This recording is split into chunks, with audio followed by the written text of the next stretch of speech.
Olá! Graças à ajuda do professor Rodolfo, consegui contato com alguns ex-alunos do ICE que aceitaram nosso convite para gravar os seus depoimentos.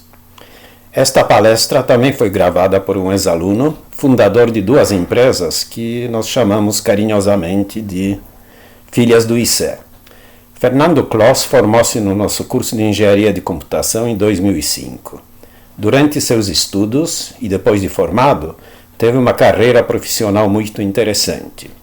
Nesta palestra, vai nos contar sobre sua trajetória, durante a qual conseguiu juntar duas paixões, sua profissão e futebol. Eu gostaria de agradecer ao Fernando por ter aceito esse convite e preparado essa palestra muito interessante. Vamos a ela.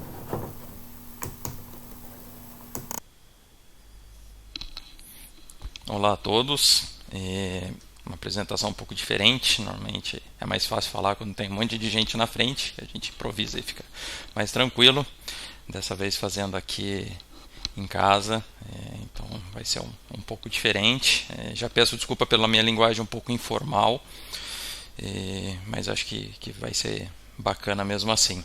Depois eu deixo também os canais abertos para quem quiser falar direto comigo, assim fica uma coisa um pouco mais interativa, menos estranha para mim.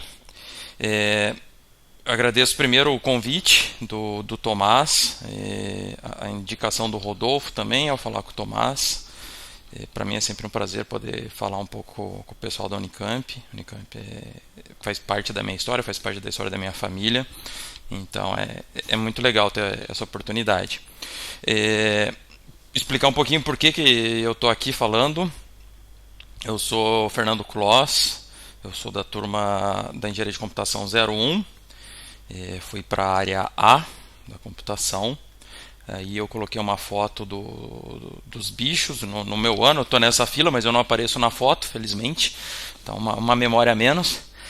E eu fui convidado para fazer essa apresentação, para contar um pouco da minha história, seja um início na Unicamp, seja depois um pouco da história de empresa, tive, na verdade, duas empresas, fiz alguns estágios, trabalhei também, então acho que uma outra coisa de interessante pode ser que dê para contar para vocês e também servir de alguma coisa. Então eu vou falar um pouco da história, um pouco sobre o fato de ter uma empresa, alguns problemas, parte boa, parte ruim, e falar bem pouco de tecnologia, falar mais na tecnologia no sentido de alguns erros e alguns acertos. Então vamos lá. Hoje eu tenho uma empresa que se chama Tema Software, desde 2016. É uma empresa focada no desenvolvimento de softwares esportivos, é uma empresa de desenvolvimento de produtos. Tá? Então eu vou já mostrar aqui a apresentação dos dois produtos que temos, que é o Tactical Pad, que é o mais conhecido. Vou colocar o vídeo para tocar aqui, para explicar um pouco mais fácil. O Tactical Pad é um software voltado para treinadores de esportes coletivos. Não dá para negar que o futebol é o nosso principal esporte, né? Seja pelo Brasil, seja também pelo conhecimento, pelo contato. Então, o Tactical Pad é um software para o treinador poder fazer um estudo tático de adversário, poder fazer sessões de treinamentos, ter uma visualização de animações, poder visualizar isso também em 3D. Então, um aplicativo está disponível para todas as plataformas. O desenvolvimento dele começou em 2008, então são aí 12 anos já de história. Deixa eu dar 2 cliques aqui que para mostrar minha cara. Então, o Tactical Pad é um produto que deu certo, um produto hoje já grande, bem estabelecido já. E eu vou falar um pouco mais dele um pouco mais para frente. Aqui eu vou apresentar o nosso segundo produto, que é o Pico. Tá? Pico também é software esportivo focado em estatísticas em tempo real. Tá? Também o futebol acaba sendo... acabou de ser lançado o Pico. Depois eu vou contar um pouquinho da história dele. Mas o foco dele é que a pessoa possa acompanhar uma partida de futebol e ir gravando o histórico das ações, dos eventos, dos estados do jogo. Isso vai gerando em tempo real um relatório. Esse relatório depois pode ser exportado, pode ser enviado para para os próprios jogadores, comissão técnica, jornal, e aí fica aberto. O importante é ele captura os dados e ele tem como mostrar esses dados de uma forma não complexa, assim, digamos que a gente consegue atacar treinadores de grandes equipes, até treinador de escolinha, pai, quem quiser ir acompanhar um pouco essa parte de estatística, que hoje custa muito caro, então é para pouquíssima gente. Tá? Continuando aqui, falar um pouquinho da minha história. Então, de 2001 a 2005 eu estive na Unicamp, estudando engenharia de computação, né? Bons anos no sentido pessoal, no sentido de estudo também, apesar que depois que a gente passa alguns anos que a gente percebe o quanto éramos, digamos, um pouco imaturos, né? Ou como a forma de estudar estava possivelmente focada mais no passado que no aprender, mas de qualquer forma todas as sementes ficam guardadas e ajuda a escrever a história para o futuro. Então foram realmente bons anos, fora aí os amigos e networking depois até profissional, cada um foi para um canto, mas muita figurinha para trocar. A nossa turma é uma turma muito especial porque a gente tem saíram muitas empresas da nossa turma, então é uma turma que deu bastante fruto, é bacana de acompanhar. De estágios, eu fiz um curto estágio no CEPAGRE, na Unicamp, com um pouco de processamento de banco de dados, previsão de produção agrícola, uma coisa interessante. Infelizmente não fiquei pouco tempo, mas foi uma boa experiência. Meu primeiro estágio pesado mesmo, que foi muito legal, foi na Tempo, chamava Tempo, depois virou Deliros, que é uma empresa também de alunos da Unicamp. Então a gente ficava na Ceatec, na incubadora, que hoje infelizmente não existe. A Tempo foi uma experiência muito legal, porque eu cheguei ali para trabalhar com sistemas web, loja virtual, umas coisas, né? Na época era relativamente novo, mas o foco ali era meio que o sustento da empresa, para a empresa desenvolver o seu lado de jogos, né? Então daí que existe a Deliros, que era, digamos que depois virou empresa, mas era a marca da Tempo para jogo. E ali ainda era jogos para celular, os celulares ainda com 200 kilobytes de memória. Então uma coisa um tanto desafiadora. Então uma experiência bem legal em questão de desenvolvimento, em questão artística, em muitas áreas, realmente muito legal. E também uma baita de uma experiência, porque era um pessoal com um nível técnico muito bom, muito alto. Então, eu que era um moleque ali, aprendi. Foi uma bagagem enorme que eu levei dali. E eu coloquei as imagens aí de alguns dos jogos que eu fiz. Os dois de cima pela Deliros, depois os dois de baixo são jogos que eu fiz por conta. Então, foi uma época muito legal de muita inovação e muito bacana. Inclusive, até vocês olharem aí o histórico de seminários, vocês vão encontrar o André Penha, do Quinto Andar, que era um dos sócios da Tempo. Ali tinha Márcio Dantas, Rafael, o Serginho, o pessoal aí tudo da Unicamp, que todo mundo muito especial e que eu só tenho a agradecer, que foi realmente a primeira semente de startup, de inovação, de conhecimento técnico. Foram 2 anos muito intensos e realmente muito valiosos. Acho que ali que começa um pouco a plantar a semente. E eu trabalhei ali também com o Pedro, que veio a se tornar o meu sócio, e de onde surgiu o Tacticalpedia. Então, um colega de faculdade, que também foi colega de estágio, depois virou sócio. Então tá tudo muito ligado. Quando eu saí da Tempo, eu fui trabalhar na X Games, que era uma empresa em São Paulo, que estava iniciando também com jogos. Então foi experiência parecida, porém é uma empresa que tinha acabado de ser criada, então ainda não tinha muita bagagem nem funcionários. Então, digamos que eu, moleque, cheguei para encabeçar o desenvolvimento de jogos. Então, foi um desafio por N fatores, muito além do desenvolvimento. Tá? Então, foi uma experiência ruim, boa, mas para bagagem também. Depois desses estágios, finalmente me formei, fui trabalhar no Venturos. Experiência também muito legal, essa que eu devia ter colocado fotos ou um pouquinho mais de informação, mas o Venturos foi uma bagagem muito grande também pelo conhecimento técnico do pessoal e porque eu entrei e fui direto para o grupo da Sony Ericsson. Então direto trabalhar com o pessoal que com um cliente sueco. Então foi muito legal essa experiência, essa responsabilidade, e ainda mais especial porque eu entrei num grupo de protótipo, e trabalhar com protótipo, sem dúvida, uma das coisas mais legais que existem, porque você trabalha com inovação e digamos, uma inovação com menos responsabilidade, porque é protótipo, então você está simulando coisas e é muito legal. Você está ali olhando um passo para frente e isso sem muito medo, sem muita burocracia. Então, uma experiência muito, muito legal. Fiquei no Venturos até 2009, quando eu formei a empresa aí com ex-colegas de Unicamp, mas passei depois por outros grupos dentro da Sony Ericsson. Estive na Suécia várias vezes, então foi um contato com uma cultura diferente, uma cultura muito interessante, muito diferente da nossa, mas que trouxe também uma bagagem muito grande. Então foi uma experiência muito legal, muito rica, e também tudo vai se somando aí para quando vem a formação da Clansoft. A Clansoft foi uma empresa fundada em 2009, as primeiras sementinhas ali em 2008. A história da Clansoft basicamente é eu e o Pedro, né, esse colega da computação do Unicamp, eu trabalhando no Venturos, o Pedro estava fazendo mestrado no Unicamp com tablet PC, e eu ali apaixonado por futebol, tal, conversando com ele, a gente sempre jogava nossas peladas, então a gente começou a conversar sobre esse uso de tablet PC, né, era uma tecnologia nova, sobre ele e futebol, e como o Pedro usava ele para educação, ele já tinha uma bagagem, daí que vem o primeiro rascunho do Tactical Pad. E aí que entra a FAPESP, o programa PIP, Programa de Inovação em Pequenas Empresas, que foi quem nos financiou não, quem nos permitiu financeiramente formar uma empresa, né? Então, escrevemos um projeto científico, que seria essa criação de uma prancheta de futebol usando o tablet PC.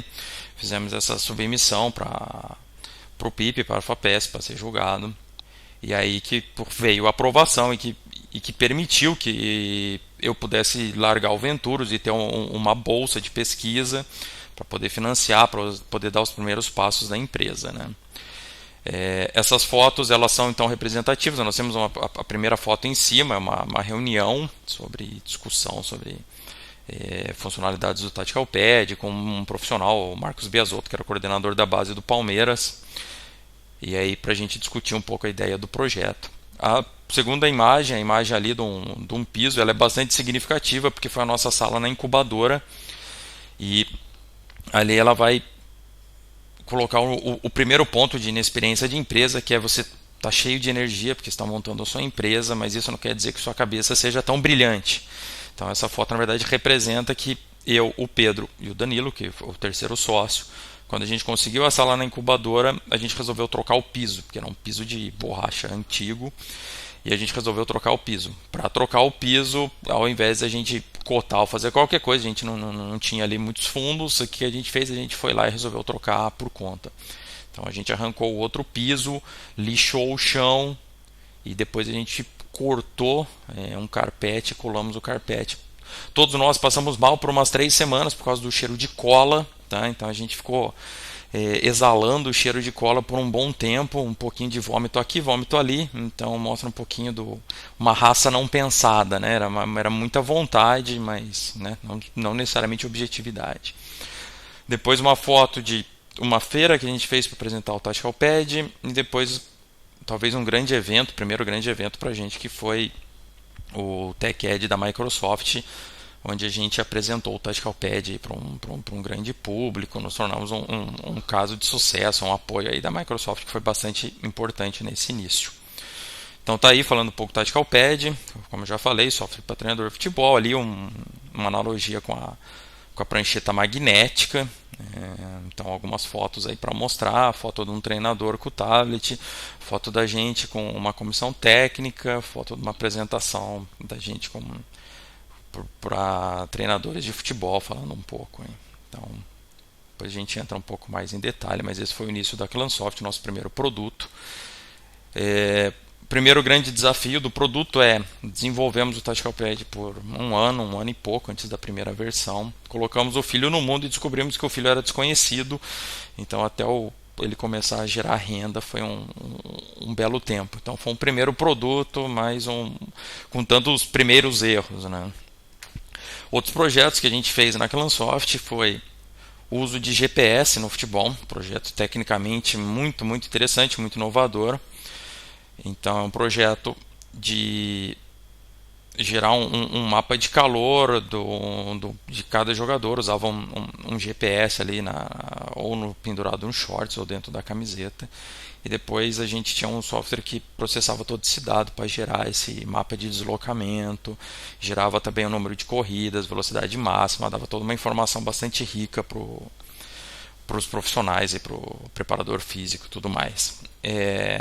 Foi um projeto que foi pensado porque a gente viu os clubes importarem os primeiros GPS, mas ao mesmo tempo a gente viu os clubes terem os GPS, mas não terem os dados finais. Então eles tinham basicamente coordenadas, tinha uma planilha no Excel que gerava alguns dados, mas com muita imprecisão, estatisticamente com tantos erros, e que também para cada jogador o preparador físico tinha que passar basicamente um dia ou meio dia processando dados ali na mão. Então a gente otimizou, foi um projeto muito legal. A gente testou muito nas nossas peladas, a gente com o GPS, a gente passou realmente a se achar os craques da pelada, porque terminava os jogos, a gente tinha tantos dados, nossa, corremos 6 quilômetros, olha só como eu sou um belo zagueiro. Mas é um projeto que depois também foi um pouco inviabilizado financeiramente, porque fechamos os primeiros contratos e, diferente do Tacticalpad, era um software para venda direto para clubes, então um tipo de venda diferente, e aí a gente descobriu que o meio não é tão fácil também, né? Não é fácil vender, não é fácil receber, foi para uma outra área que nós não tínhamos conhecimento, né? Então essa área comercial mostrou aí os nossos pontos fracos. O Edume, um projeto que vem a ideia também do uso de tablet PC para educação, então vem direto do mestrado do Pedro.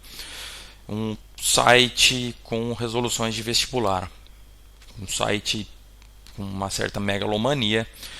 Nós contratamos tantos professores de cursinho, alunos, foi um desafio também de produção de conteúdo, todo conteúdo gravado com tablet PC, e esse conteúdo disponibilizado. Então tinha, sei lá, uns 4, 5 anos de vestibulares, todas as questões resolvidas de todas as matérias. E depois um site, desafios também de streaming de vídeo, memória. Tecnicamente muito legal, mais um projeto fantástico que caiu nas nossas falhas de conhecimento de business, comercial, marketing. Então foi a primeira experiência com assessoria de imprensa, com tantas coisas, com problema de precificação. Então foi, digamos, um belíssimo elefante branco, fantástico, mas que morreu como um produto desenvolvido, e com o tempo a gente teve que deixar de lado. Aí a gente vai para a próxima fase da Clansoft, que foi a gente com esses 3 produtos, e só que 3 filhos no mundo, com pouca visibilidade e ainda menos vendas, né? Então a gente se sustentou com as bolsas da FAPESP, mas a gente já tinha uma equipe, e aí financeiramente a empresa não rodava bem, e chegou um ponto que a gente teve que falar, a gente tem tantos meses, e nesses meses a gente precisa virar o cenário, senão a gente vai acabar fechando. Tínhamos produtos muito legais, mas tínhamos todos esses problemas de venda. Aí que entrou as consultorias, né? Nos surgiu as primeiras oportunidades de fazer prestação de serviço de desenvolvimento de software. Fechamos nossos primeiros contratos de desenvolvimento e realmente sustentou a empresa. A gente até teve a oportunidade de crescer, de reinvestir e montar a equipe, então continuar o desenvolvimento do Tacticalpad, colocar um pouco mais de foco. Então realmente sustentou a empresa, nos permitiu continuar com a empresa. Isso aí foi lá para a empresa, a gente fundou em 2009, isso aí foi lá para 2011. Tá? E as consultorias realmente deram certo, a gente formou um nome, uma base de clientes, e foi legal. Trabalhamos muito projeto legal, trabalhamos com móvel, trabalhamos com o próprio Venturos, trabalhamos com um LG, Sony, trabalhamos com muitos clientes grandes, muitos projetos grandes. Só que ao mesmo tempo ali a gente foi ficando com uma empresa dividida entre produtos próprios e consultoria. Enquanto na consultoria a gente colocava o nosso poder de desenvolvimento mais pesado, na parte de produto próprio a gente montava uma equipe de desenvolvedores e designers contratados e a gente tentava coordenar então o prosseguimento do Tactical Pad, o crescimento do Tactical Pad junto com... Saímos da incubadora em 2015, se não me engano. Então essa foto já é do nosso escritório ajeitado, já uma baita, talvez a maior alegria que a gente tenha tido como empresa. E só que a empresa realmente foi se dividindo em produtos e consultoria, até que, depois de tantos anos, a gente ficou um pouco dividido. Éramos três sócios, os três sócios têm visões diferentes, a gente, aquela missão, visão e valores do início, um pouco sonho, um pouco menos realidade com o tempo. Então cada um foi tendo a sua visão sobre o futuro da empresa.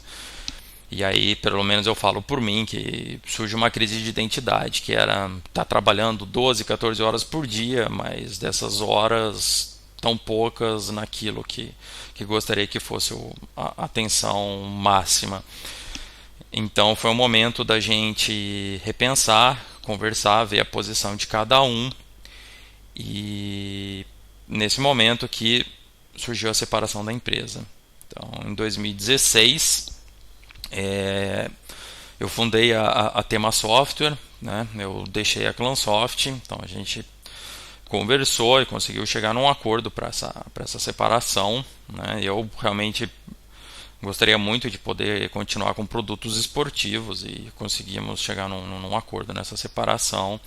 Eu fundei a Tema Software e levei comigo o Tactical Pad. Então, uma empresa recomeçar um pouco, então ainda mais um certo desafio, porque recomeçar levando o produto, levando a equipe que estava focada no Tactical Pad, e fiquei aí, na medida do possível, consegui levar também o escritório, Então era uma nova empresa, e com essa empresa também tanto custo e um produto que ainda não era tão estabelecido, então era um desafio, viabilizar o desenvolvimento, o crescimento da empresa, do produto. Mas foi fundada em 2016 para dar total foco ao desenvolvimento de produtos próprios, produtos esportivos, tendo aí já consigo o Tactical Pad, que era um produto bastante conhecido no Brasil, mas que ainda tinha muito chão para se tornar um produto grande, um produto que mantivesse a empresa. Agora, se entrando um pouco no cenário do Tactical Pad de hoje, um pouco da sua história. O Tactical Pad hoje se tornou um produto grande, realmente. O tempo, com esse total foco, foi possível trabalhar mais na divulgação, nas funcionalidades. Então, transformar o Tactical Pad num produto melhor e com uma visibilidade melhor. Deu para aprender muita coisa. Deu para parar de bater a cabeça em tantos erros. Então, falar um pouco do Tactical Pad de hoje. O Tactical Pad de hoje é um software usado pela seleção brasileira, seleção portuguesa. A gente está em 80% a 90% dos clubes de Série A e B do Brasil. Trabalhamos com Manchester United, Chelsea, Fiorentina e tantos outros clubes e tantos treinadores conhecidos. É um produto que já bem estabelecido, crescemos muito. Estados Unidos, Inglaterra, Espanha se tornou um grande mercado. Falando um pouco de tecnologia, como eu já falei, o Tactical Pad teve o seu início pensando no Microsoft Tablet PC, que foi depois um produto descontinuado pela Microsoft, mas foi a primeira interface ali de touch, de caneta. Então era uma analogia natural entre uma prancheta magnética e um dispositivo. Então esse foi um ponto muito importante. Coloquei até o rascunho aí, talvez da minha primeira conversa com o Pedro sobre o Tactical Pad. Então a gente fez um belo rascunho que acabou guiando aí os designers e levando a uma interface muito melhor do que esse rabisco. Hoje o Tactical Pad é completamente desenvolvido no Unity 3D. Na verdade, o início do Tactical Pad é no desenvolvimento nativo para Windows. E assim que surgiu o iPad lá para 2011, começamos o desenvolvimento para iPad. E nesse momento que a gente teve o primeiro desafio, que era o desenvolvimento multiplataforma. Então não adiantava nada a gente ter um desenvolvimento enorme nativo para o Windows, sendo que ele era completamente inútil para o iPad, o Android que também surgia, para o OS X. Então era um desafio esse desenvolvimento multiplataforma. A gente já tinha um pouco de experiência no Unity, porque o Tactical Pad desde a sua primeira versão ele já tinha o 3D desenvolvido no Unity. O Unity ainda é uma versão bastante antiga, a gente começou a usar o Unity em 2009 e a gente está falando aí de 2011. Mas o Unity era multiplataforma, mesmo que ele tivesse tantas limitações para um desenvolvimento de uma ferramenta que fosse fazer essa mistura entre 2D e 3D. Para o 3D ele era maravilhoso, para o 3D, para o 2D ele era horroroso, para o 3D ele era maravilhoso. Então foi um grande desafio que hoje já não é um problema, porque hoje o Unity já está muito avançado na parte de UI também. Como startup, a gente teve a gente tenta manter as coisas mais simples possível. Então, todo o planejamento a gente usa o Trello. Então, basicamente, a gente fica arrastando o cartãozinho de um lado para o outro sobre ideias futuras e status de desenvolvimento. A história do Tactical Pad, então, veio dessa mistura de paixão e profissão, né? Nós, peladeiros, né? Então, querendo... já que não era possível. A história sempre vem de uma conversa que eu tive com um amigo, que um dia ele virou para mim e falou: oh, você que gosta tanto de futebol, você nunca pensou em misturar o futebol com a sua profissão? E aquilo lá ficou na minha cabeça, comecei a pensar naquilo, e daí que veio a ideia de juntar um tablet PC, fazer animações e levar um pouco do futebol para dentro do computador. E aí que eu fui conversar com o Pedro, pela bagagem dele do tablet. Talvez a decisão mais acertada em relação ao Tactical Pad é que desde o início a gente resolveu aplicar um design centrado no usuário, né? Talvez não tão profundamente quanto a teoria de design centrado no usuário fala, mas desde o primeiro dia a gente veio com rabiscos e foi conversar com profissionais do futebol. É muito difícil ter esse networking com os profissionais, mas por sorte eu tinha um conhecido que que trabalhava na base do Palmeiras, que era o Marcos Biasotto, que era o coordenador da base. Entrando em contato com ele, ele abriu a possibilidade de a gente ir lá e conversar com os profissionais de cada área. Então a gente pode acompanhar o dia a dia, e isso foi muito rico, que a gente viu como que eles funcionavam, a não aplicação de tecnologia ou também a aplicação paliativa de tecnologia.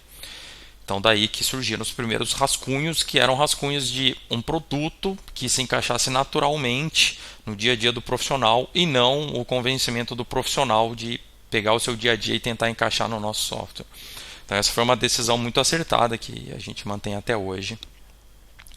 Eu coloquei a reinvenção da roda, porque no Tactical Pad a gente teve que recriar, ainda mais pelo uso do Unity, a gente teve que recriar muitos componentes, coisas de UI, e a gente realmente, até por um certo desconhecimento, a gente na hora de desenvolver, a gente pegava e meio que desenvolvia coisas do zero, coisas que possivelmente já existiam, né? Foi muito trabalhosa essa parte.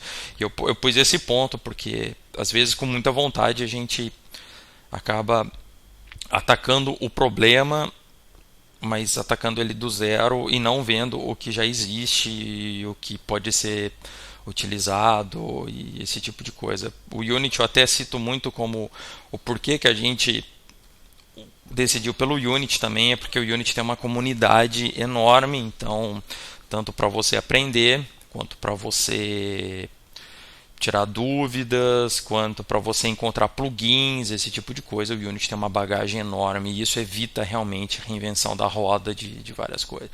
Custa muito menos, digamos, se você encontrar uma solução já existente, às vezes pagar um licenciamento, do que você reimplementar aquilo do zero. Outra coisa que é muito importante da história do Tactical Pad é que a gente começou O Tactical Pad nós ficamos 1 ano e 2 meses, 3 meses mais ou menos até lançar a primeira versão. Isso estrategicamente se mostrou um erro enorme, porque depois que a gente lançou até começar as primeiras vendas foram 4 meses, 5 meses. Então por isso que entra esse conceito do MVP, que é o Minimum Valuable Player Product, que é você desenvolver o seu produto numa primeira versão um pouco mais simplificada do que você está olhando para frente, mas para você poder lançar e ele ganhando essa bagagem de usuários, de feedback, de você também ir consertando alguns erros estratégicos. Coloquei até o vídeo aqui vou colocar um pouco acelerado de tempo, que é o vídeo da primeira exibição do Tactical Pad de publicidade. Por quê?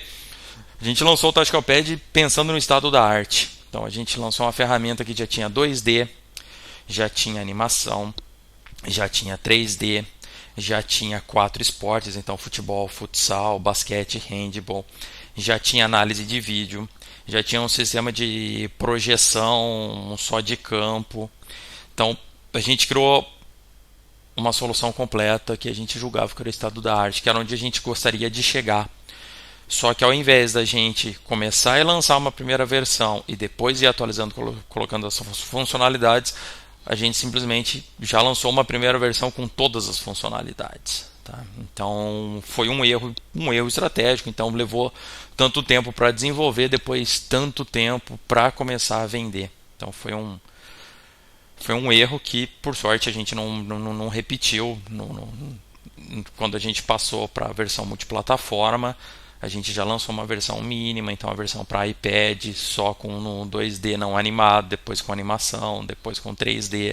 Então a gente fez um software que fosse evoluindo, ao invés de esperar tanto tempo para ter o software que tivesse todas as funcionalidades que a gente gostaria. Então esse é um ponto que é muito importante. Então até um dos focos dessa apresentação é contar um pouco da história para evitar algumas cabeçadas repetidas, né? Então aprendemos um pouco, e se a gente puder influenciar um pouco as outras pessoas a não darem as mesmas cabeçadas, é interessante, né? Essa parte de conselho é muito legal, uma coisa que a gente foi aprender tão tarde com a empresa, que foi a primeira vez que a gente teve uma pessoa na empresa para contar a sua própria história e dar dicas sobre planejamento, essas coisas a gente já tinha tantos anos de empresa, então é importante aprender com a experiência dos outros. Então tivemos também outro problema, precificação. Então, 3 engenheiros de computação fazendo um software e tentando vender. Então, qual o preço? É o preço do mercado, é o preço que a gente acha que vale, é o preço do que a gente acha que investiu dividido pelo número de pessoas que a gente acha que vai atingir. Então também começamos com um software que a gente decidiu pela estratégia de um software em escala, não um software que custasse muito e fosse para poucos, mas um software que custasse relativamente pouco e pudesse atingir muitos. Só que também era um preço que era muito difícil de determinar, e com o tempo a gente foi ajustando, foi diminuindo, e até que chegou num preço que realmente encaixou no mercado. Depois a gente teve um segundo desafio, que foi ter um software que tinha um preço que na época, sei lá, era cento e poucos reais, R$ 180. Como que a gente coloca um software de cento e tantos reais numa App Store onde todo mundo custa $1,99? Então essa parte também é a parte de assinatura. Então, se a gente fez um software com preço relativamente baixo, como que a gente faz com que não seja um software que morra em pouco tempo? Então também esse modelo de assinatura. Um outro desafio, um desafio um pouco técnico e também na parte de design centrado no usuário, é essa parte de balanço entre realismo e simulação. Porque fizemos o 3D, tudo muito bonito, mas o quanto que isso era aplicável para um treinador de futebol que está começando a usar tecnologia. Então tinha ali talvez uma função mais de marketing, de impressionar, do que tinha uma função real para o treinador. A gente sempre teve, mas é uma visão espacial, mais realista, então tem valor, mas isso, o quanto disso, né? Então depois, quando a gente colocou a animação 3D, também essa conversa sempre teve: eu quero me tornar um FIFA ultra real, ou eu quero continuar sendo uma ferramenta de fácil uso, né? Então é um ponto que sempre teve em discussão, né? Então, saindo agora um pouco do Tactical Pad, vamos para o Pico. O Pico é um projeto que foi idealizado realmente em 2017, já como tema, que era uma ideia antiga de trabalhar com estatística esportiva. O primeiro passo, aí um produto já feito com um pouco mais de maturidade, digamos. O primeiro passo foi ver como os treinadores, como que os clubes trabalhavam. Então, aí já com um networking legal, já muito próximo do pessoal do Corinthians, do Palmeiras e de tantos outros, eu pude ir acompanhar eles trabalhando durante partidas, durante treinos. Então, essa foto é uma foto do Corinthians jogando lá na arena, com toda a equipe de inteligência de jogo deles, então com os aplicativos que eles usavam, e aí eu fui ver como que eles faziam essa parte de estatísticas, ações, atletas, rastreamento de atletas, né? Então aí eu também pude pesquisar um pouco mais sobre as soluções existentes, as limitações delas, e também, né, se elas eram para muita gente, se elas eram para pouca gente. Então veio a ideia do Pico, ou a ideia do Pico, depois de levantar esses requisitos, se focou em ter uma solução fácil, de fácil uso. As soluções que já existiam eram muito complexas. Outra coisa, as soluções que existiam, elas eram muito caras, então elas eram realmente para clubes já estabelecidos, clubes com uma estrutura financeira muito grande. Então, a ideia para o Pico foi criar um software fácil para todos, e que fosse possível criar uma customização, ali um protocolo estatístico, digamos, que eu quero medir de uma forma bastante amigável, enquanto esses outros softwares que existiam eram relativamente complexos, com uma parte de script, de programação, muitas vezes precisando até do profissional da empresa do software estar com o pessoal dos clubes para desenvolver esses protocolos. Então, os primeiros rabiscos do Pico, coloquei ali uma imagem, né? Graças a Deus que existem os designers, que daí eu sempre pude mandar esses rabiscos e se tornarem coisas bonitas. Então, essa foi a ideia. O Pico de cara entrou numa questão de modelo de negócio. Eu vou fazer mais um software por assinatura, o que eu vou fazer, né? Então, ficou sempre essa dúvida. Como a ideia sempre foi o Pico ser aplicável para muitos, então ele poder ir para uma escolinha de futebol, ele poder ir para um clube pequeno, ele poder ir para um pai que quer acompanhar o time do filho, depois ter lá a estatística, tá? Então profissionalizar um pouco as outras partidas de futebol, ou mesmo entusiastas, ou mesmo jornalista que acompanha uma partida, ou o rapaz que tem um blog e ele faz análise de jogo e ele não tem acesso às estatísticas, ou ele analisa jogos que não são jogos grandes. Então poder trazer, então esse era o primeiro foco, a gente já tinha qual que era o público-alvo. Aí entra na questão, e aí, como que vamos fazer, como que vai rentabilizar? Já vou voltar para esse ponto, agora eu vou pular um pouco, já pela questão de multiplataforma, direto Unity. Escolhemos o Unity pelo nosso know-how. O Unity já muito desenvolvido na parte de interface, de UI, de 2D. Então o Unity já nos permitiu ali pensar num aplicativo que tivesse aquela cara de aplicativo clássico, mas que fosse desenvolvimento inteiro no Unity, um desenvolvimento multiplataforma. O Pico começou a ser desenvolvido em 2017, chegou 2018 e a gente caiu na regra do 95/5, que eu acho que é uma regra importantíssima de saber, que você desenvolve 95% é um pouco de exagero, né, obviamente, mas você desenvolve 95% do seu produto em 5% do tempo, e quando chega aqueles 5% finais do desenvolvimento, você leva 95% do tempo. Então a gente tinha o Pico desenvolvido, um protótipo funcional, só que aí não tínhamos tutoriais, testes, site.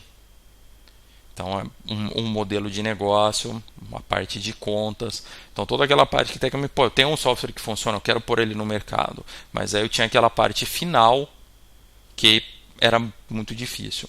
Com o crescimento do Tactical Pad, em 2017, 2018, o Pico acabou indo para a gaveta. Era um software funcional, eu mesmo testava, fazia algumas partidas, partida de criança, partida na TV. Então era um software que eu me divertia muito usando e servia também como teste. Mas era um software que acabou indo para a gaveta. Tá? Esse ano, agora 2020, resolvi retomar o Pico, porque eu olhava como um completo desperdício ter uma ferramenta que seria útil para tanta gente e ela ficar travada nesses 5% finais.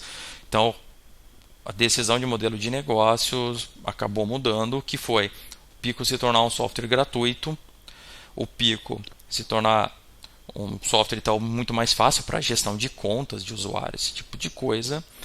Terminar ali o desenvolvimento, os testes, criar um material de treinamento, colocar ele somente iOS, Android, então ali eu uso o tablet e telefone, colocar ele gratuito e deixar as pessoas usarem, né?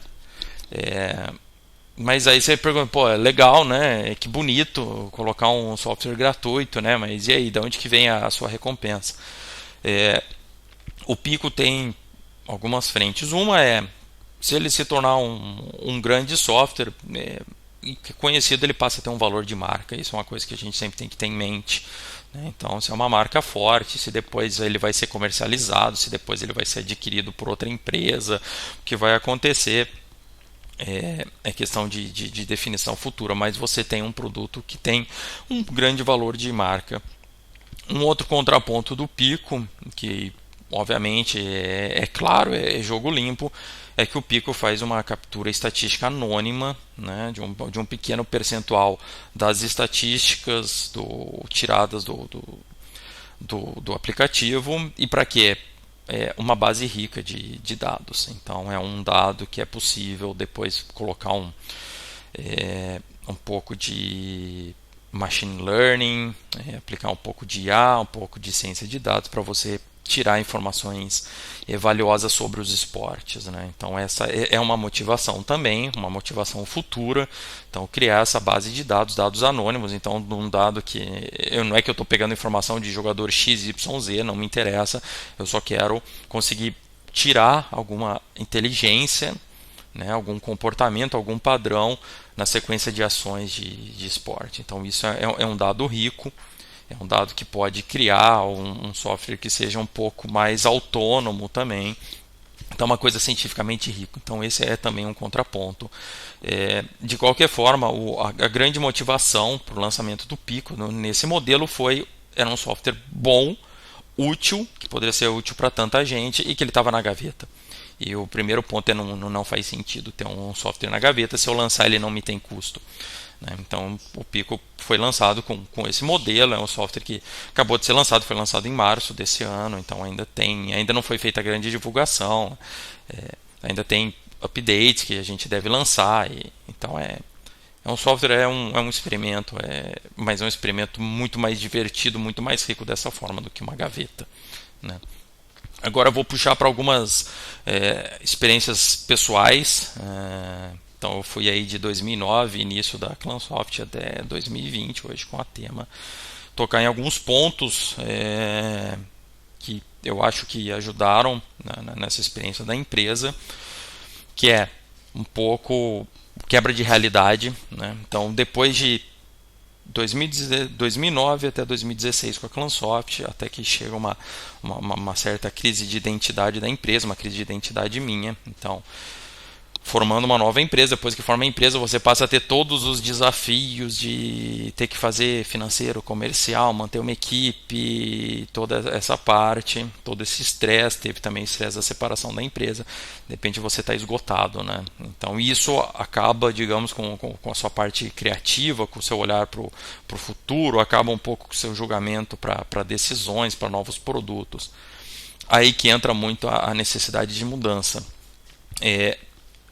Nós que estamos na área da computação, a gente tem uma sorte, eu digo que é sorte, não que é mérito, que é o fato de que em computação a gente pode trabalhar com diversas áreas. Então eu, por exemplo, pude trazer uma paixão de esporte para a minha realidade de computação, assim como a computação é aplicada em medicina, em estatística, em qualquer área, né? Então quem gosta de mídia, quem gosta de jogo, pode aplicar a computação. Então a gente pode trazer para interesses pessoais para o lado profissional. Então a gente tem possibilidade dessas mudanças de área. A computação também nos permite, quando a gente está numa empresa, trabalhar com diversas pessoas, com diversos perfis, ou que nem quando eu trabalhei com o pessoal da Sony Ericsson, uma cultura completamente diferente. Então essa mudança que a gente tem de pessoas que a gente convive traz uma bagagem que é fundamental para a nossa própria identidade, para o nosso planejamento de futuro. Entra aí uma outra questão que eu coloquei também, que é a mudança de cotidiano.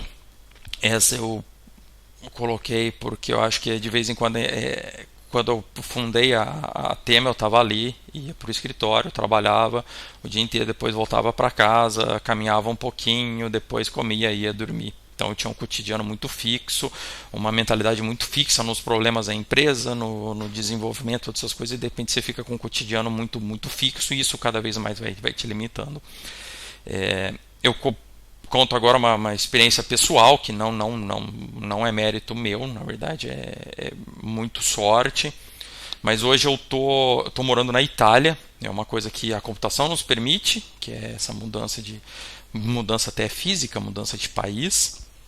No meu caso, tem N fatores que entra de sorte também, que é a minha questão de cidadania italiana, a questão de que o Tacticalpad me trouxe um projeto de conteúdo para treinadores, um parceiro de projeto que é italiano e que inclusive mora na cidade hoje aqui que eu moro, né? Então eu já tinha uma amizade para cá, então eu pude ver um pouco como que era a vida por aqui e me deu a oportunidade de fazer uma completa quebra de realidade, que foi até uma mudança de país, uma mudança completa de cotidiano, uma mudança de cultura, uma mudança das pessoas que me cercavam, uma coisa que a computação nos permite, até pelo trabalho remoto e por tudo mais. Então hoje eu ainda tenho a empresa no Brasil e estou aqui. Então é uma coisa que a computação não nos permite essa mudança.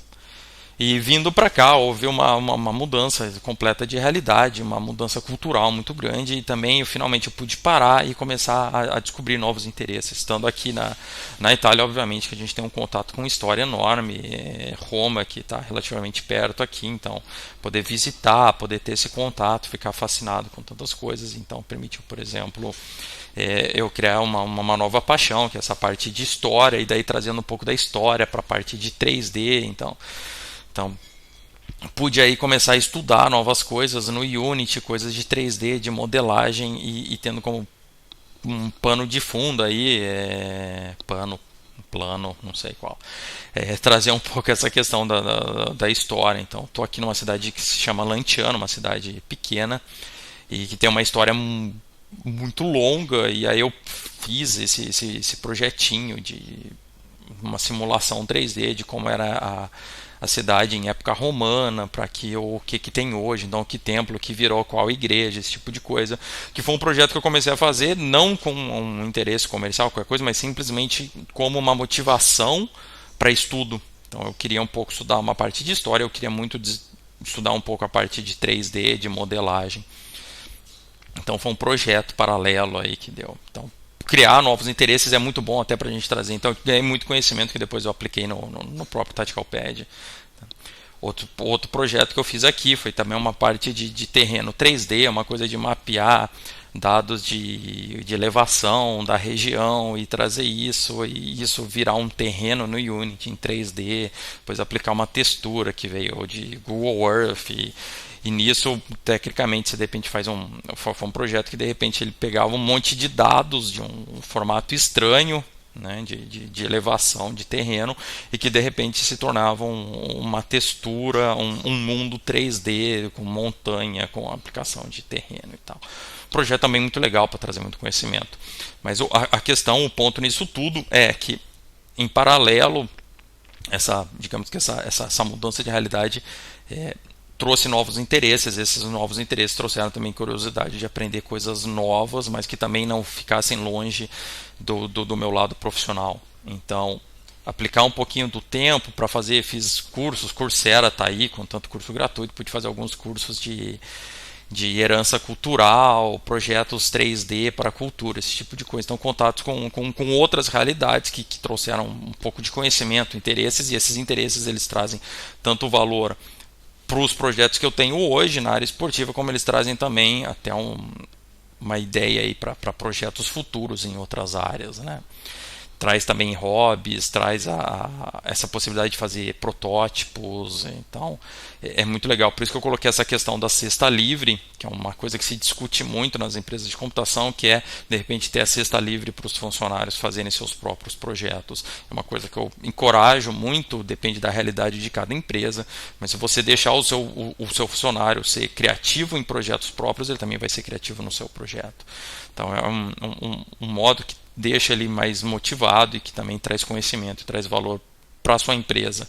Então, e a gente também tem que pensar que computação não é que o número de horas trabalhadas é o número de resultados nos projetos, né? Não é uma relação assim linear. Então é importante também encontrar qual que é o estilo ideal da empresa para você ter um rendimento melhor do funcionário, um funcionário mais motivado, um funcionário que traz mais valor para a sua empresa, e também que aí você ajude ele a trilhar o caminho da carreira dele. Algumas áreas para o futuro, então, falando de realidade virtual, realidade aumentada, o Tactical Pad a gente vê muito, hoje eu vou até tocar esse vídeo aqui, que esse vídeo é exportado para o próprio Tactical Pad, que no 3D do Tactical Pad você pode pôr a visão pelos olhos do jogador no 3D. Então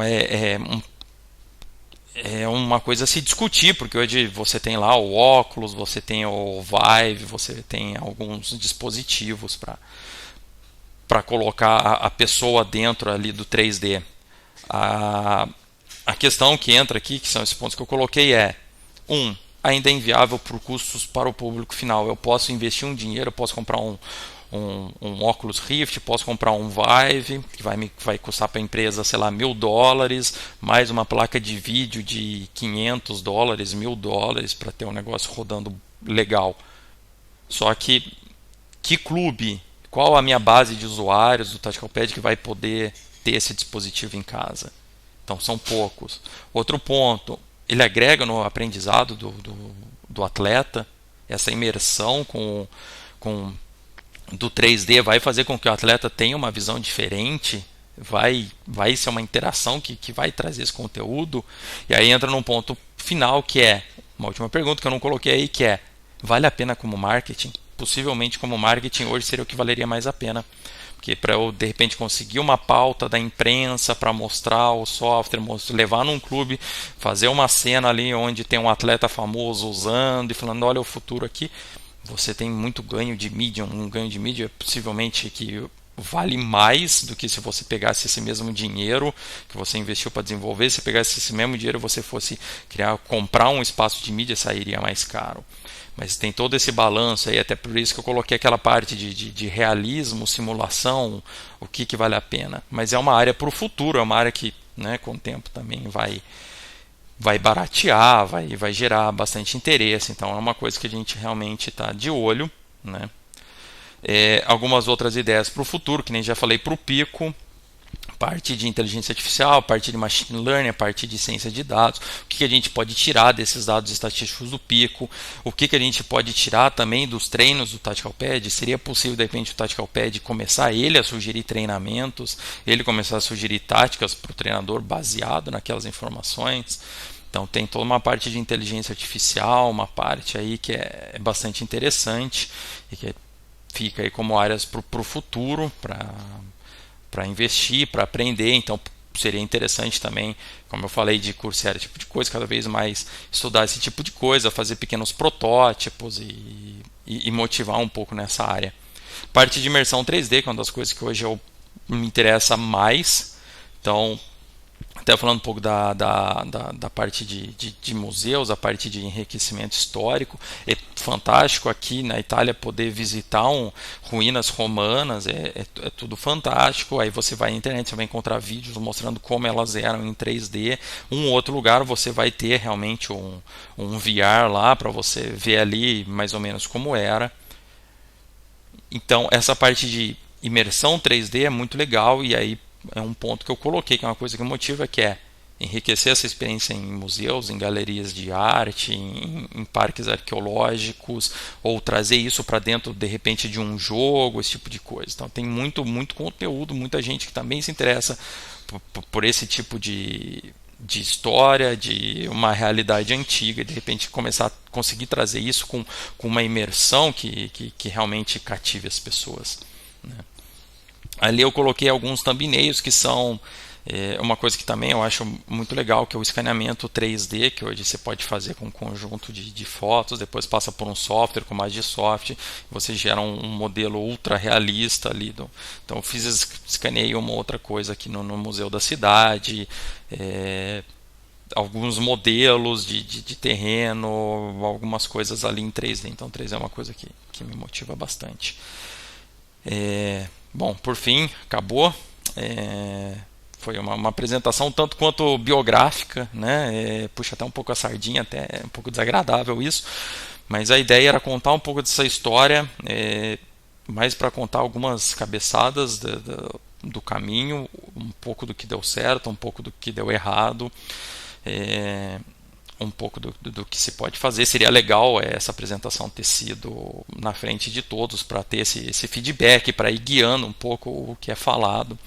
Felizmente, pelas circunstâncias, a gente não pode fazer, mas de qualquer forma é um prazer poder falar um pouco, e deixo uns contatos aí abertos para poderem entrar em contato. Fica também completamente aberto para o Tomás, e onde for publicado o vídeo, das pessoas poderem de repente escrever, e a gente faz uma soma de novos conteúdos, foca um pouco mais. Você quer uma parte técnica, dá para trazer também, dá para puxar informações mais focadas, possivelmente mais interessantes, um pouco menos desse lenga-lenga histórico, mas fica completamente aberta aí esses canais, e só entrar em contato comigo que estarei sempre desenvolvido. Então eu agradeço um pouco da paciência. A apresentação foi muito mais longa do que eu achei que ia ser, mas bastante prazeroso, e espero que possa ser útil para quem viu. Então, um abraço a todos, espero que todo mundo possa ficar bem nesse período de corona, se cuidar, pensar um pouquinho do pensamento coletivo, então pensar nas ações não só em si mesmo, mas em toda a sociedade. Então, um abraço a todos e obrigado.